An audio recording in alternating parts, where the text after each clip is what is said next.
Halo semuanya, apa kabar? Baik, saya percaya kalian pasti sehat semua. Kita akan mulai belajar bersama Bapak. Kita akan tetap melanjutkan masih tentang mengenal bangun ruang, bagian keempat. Yang pertama, bangun ruang yang akan kita bahas adalah kubus, balok, prisma, baik prisma segitiga, segi 4, segi 5, segi 6 ya. Kemudian tabung atau silinder, kemudian limas, 5 segitiga, 5 segi 4, 5 segi 5. Berikutnya ada 5 segi 6. Berikutnya ada kerucut, ada bola. Hanya itu nanti kita akan pelajari bersama-sama. Kita akan bahas satu persatu. Yang pertama, kubus. Dalam geometri, kubus adalah bangun ruang 3 dimensi yang dibatasi oleh 6 bidang sisi yang kongruen. Kongruen itu sama, berbentuk persegi atau bujur sangkar. Kubus memiliki 6 sisi, 12 rusuk, dan 8 titik sudut. Kubus juga disebut dengan bidang 6 beraturan. Selain itu, kubus juga merupakan bentuk khusus dalam prisma segi 4. Yang berikutnya balok. Balok adalah bangun ruang 3 dimensi dibentuk oleh 3 pasang persegi atau persegi panjang dengan paling tidak 1 pasang diantaranya berukuran berbeda. Balok memiliki 6 rusuk, 6 sisi, 12 rusuk, dan 8 titik sudut. Balok yang dibentuk oleh 6 persegi sama dan sebangun disebut kubus. Berikutnya limas. Dalam geometri, limas adalah bangun ruang 3 dimensi yang dibatasi oleh alas berbentuk segi N dan sisi-sisi tegak berbentuk segitiga. Limas memiliki N plus 1 sisi, 2 N rusuk, dan N plus 1 titik sudut. Kerucut dapat disebut sebagai limas dengan alas berbentuk lingkaran.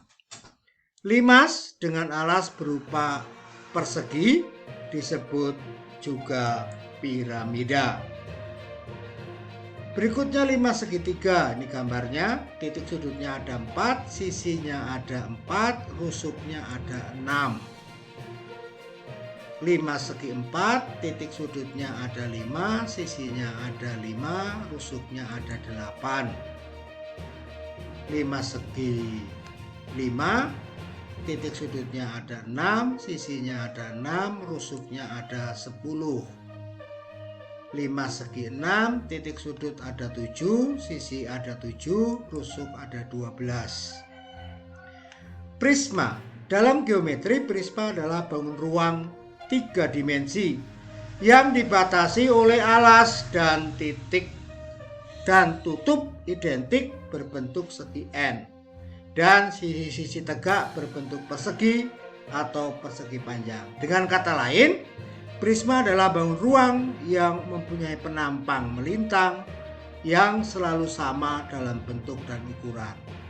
Prisma segi N, baik itu segitiga, segi 4, segi 5, memiliki N plus 2 sisi, 3 N rusuk, dan 2 N titik sudut.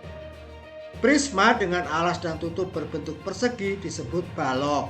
Jadi balok itu termasuk prisma. Prisma persegi 4. Sedangkan prisma dengan alas dan tutup berbentuk lingkaran disebut tabung atau silinder. Prisma segitiga, titik sudutnya ada 6, sisinya ada 5, rusuknya ada 9. Prisma segi 5, titik sudutnya ada 10, sisinya ada 7, rusuknya ada 15. Prisma segi 6, titik sudut ada 12, sisinya ada 8, rusuknya ada 18. Tabung atau silinder adalah bangun ruang 3 dimensi yang dibentuk oleh 2 buah lingkaran identik yang sejajar dan sebuah persegi panjang yang mengelilingi kedua lingkaran tersebut. Tabung memiliki 3 sisi dan 2 rusuk. Kedua lingkaran disebut sebagai alas dan tutup tabung atau tutup silinder, serta persegi panjang yang menyelimutinya disebut sebagai selimut tabung. Yang berikutnya kerucut. Dalam geometri, kerucut adalah sebuah limas istimewa yang beralaskan lingkaran. Jadi kerucut ini termasuk keluarga limas, namun limas yang istimewa yang alasnya berbentuk lingkaran namanya kerucut. Kalau prisma alasnya berbentuk lingkaran namanya silinder. Kerucut memiliki 2 sisi, 1 rusuk dan 1 titik sudut. Sisi tegak kerucut tidak berupa segitiga, tapi berupa bidang miring yang disebut selimut kerucut. Yang berikutnya bola. Dalam geometri, bola adalah bangun ruang 3 dimensi yang dibentuk oleh tak terhingga lingkaran, berjari-jari sama panjang dan berpusat pada 1 titik yang sama. Bola hanya memiliki 1 sisi. Terima kasih. Hanya itu yang bisa Bapak sampaikan. Semoga materi singkat ini bermanfaat untuk kita semua. Selamat belajar.